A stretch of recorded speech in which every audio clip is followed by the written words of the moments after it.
Assalamualaikum warahmatullahi wabarakatuh. Sahabat Al-Hikayat yang beriman, Abu Bakar As-Siddiq yang merupakan salah satu sahabat Nabi Muhammad SAW yang memiliki nama lengkap Abdullah Abi Quhafah At-Tamimi. Pada zaman sebelum Islam, namanya adalah Abu Kabah, kemudian diganti oleh Nabi Muhammad SAW menjadi Abdullah. Abu Bakar As-Siddiq lahir pada tahun 573 Masehi dan wafat pada tahun 634 Masehi. Nama Abu Bakar berarti pelopor pagi hari karena termasuk laki-laki yang masuk Islam pertama kali. Sedangkan As-Siddiq diberikan karena beliau sentiasa membenarkan semua ajaran yang dibawa Nabi Muhammad SAW, terutama pada saat peristiwa Isra Miraj. Abu Bakar As-Siddiq terpilih menjadi khalifah atas usulan kaum Ansar dan Muhajirin yang sama-sama di antara kedua kaum tersebut menginginkan seorang khalifah dari kalangan mereka. Kemudian usulan tersebut ditolak sehingga disimpulkan bahwa kaum Muhajirin memang lebih berhak untuk mendapatkan kekuasaan dan semua sepakat Umar bin Khattab maju dan membayat Abu Bakar. Setelah dibayat, Abu Bakar As-Siddiq menyampaikan pidatonya yang berisi, "Taatlah kalian kepadaku sepanjang aku taat kepada Allah dan Rasul-Nya di tengah kalian. Jika aku bermaksiat maka tidak wajib kalian taat kepadaku." Pasca wafat Nabi Muhammad SAW, Abu Bakar As-Siddiq menjadi khalifah yang pertama yang menjadi kepala negara sekaligus pemimpin agama umat Islam dan berlangsung selama 2 tahun.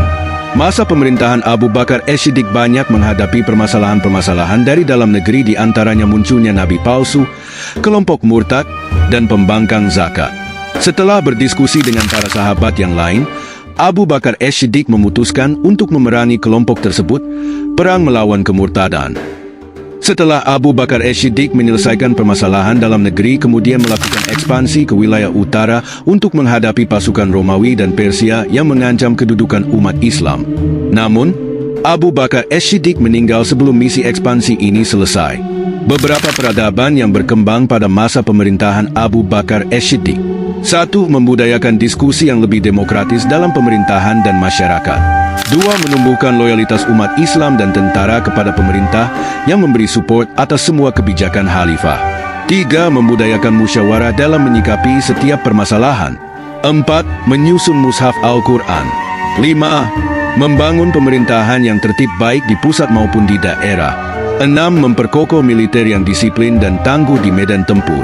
7. Menyejahterakan masyarakat secara adil dengan membangun Baitul Mal, memberdayakan zakat, infak, ghanimah, serta jizyah. Masa pemerintahan Abu Bakar As-Siddiq, harta dari Baitul Mal dibagikan kepada seluruh umat Islam. Bahkan ketika Abu Bakar As-Siddiq meninggal, hanya ditemukan sisa 1 dirham dalam perbendaharaan negara. Seluruh umat Islam mendapatkan bagian yang sama dari hasil pendapatan negara. Ciri-ciri perekonomian pada masa Abu Bakar antara lain: 1. Menerapkan praktik akad perdagangan sesuai dengan prinsip syariah. 2. Tidak menjadikan ahli badar sebagai pejabat negara. 3. Menegakkan hukum dan memerangi orang-orang yang tidak mau membayar zakat. 4. Mengolah rikas, barang tambang, seperti emas, perak, perunggu, besi menjadi sumber pendapatan negara. 5. Memperhatikan ketepatan dalam perhitungan zakat. 6. Menerapkan prinsip persamaan dalam distribusi kekayaan negara. Wallahu a'lamu bishawab. Wassalamualaikum warahmatullahi wabarakatuh.